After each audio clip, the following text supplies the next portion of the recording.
regarde la caméra, le steadicam. Quand le steadicam est à la hauteur du mec là, qui a la perche, d'accord, tu pars tranquillement et tu descends la rue tranquillement, jusqu'à temps que tu entends couper, ok? Dernier jour de tournage à Avallon. Pour cette séquence, un marché a été reconstitué devant l'église Saint-Lazare.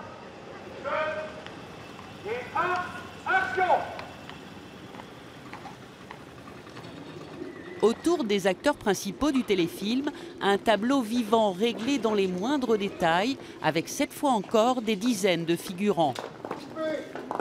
À la fin de la prise, le réalisateur Philippe Niang retrouve Jean-Marie Barbaro. Merci à toi et puis à Gaël. Jean-Marie est le président du bureau d'accueil des tournages, celui du Ciné-Club d'Avallon aussi depuis 20 ans, entre autres. J'ai plusieurs casquettes comme ça qui sont autant de passion pour le cinéma, quoi. Voilà, c'est tout. Et j'ai trouvé, moi qui aime cette région, je trouvais que c'était formidable parce que je sais aussi ce que ça apporte à un tournage.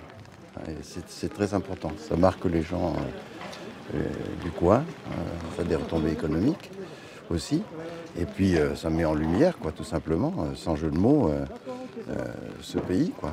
Le Morvan en particulier, cher aussi au cœur de Philippe Niang.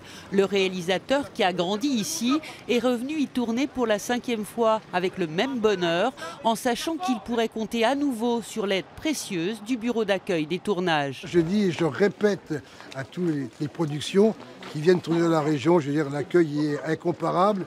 Et puis regardez derrière moi, un site comme celui-là, c'est pareil, grâce à Gaël et à la municipalité, on a enlevé tout le mobilier urbain. Et donc là, on a des 180 degrés, on a des perspectives qui sont inouïes, grandeur nature. Des compliments pour Gaëlle Laurent, la déléguée régionale du bureau d'accueil, qui continue ses repérages, cette fois au château de Châteauneuf en Ossois.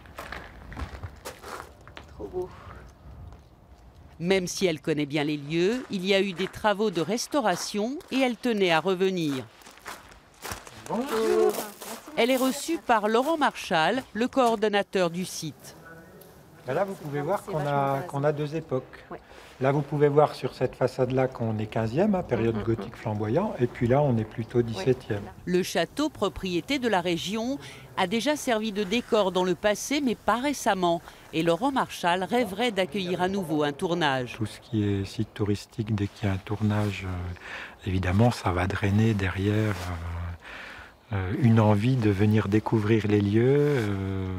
Puis c'est vrai que ce soit le château et le village, il y a un ensemble qui est quand même de toute beauté. L'impact d'un tournage sur un territoire, Gaël a pu le mesurer mieux que personne. Depuis sa création, son association a accueilli des centaines de films. Forcément, ça fait des souvenirs. Mais s'il faut n'en choisir qu'un, pas d'hésitation, ce sera Le Chocolat avec Juliette Binoche et Johnny Depp. C'est un des plus gros films sur lequel j'ai travaillé. C'était très impressionnant. On avait quand même de tête, je dirais, au moins une équipe de 140 personnes sur le charmant petit village de Flavigny. C'est magique quand on investit un village comme ça avec un film à cette échelle-là. C'est absolument grandiose. Trop modeste, Gaël ne dira jamais qu'à l'époque, c'est elle qui avait proposé Flavigny à la production américaine. Il y avait beaucoup d'autres villages en lice dans d'autres régions. Réussir un aussi joli coup, forcément, ça motive pour continuer. Et c'est ce que Gaël fait depuis 20 ans pour la région et pour le cinéma.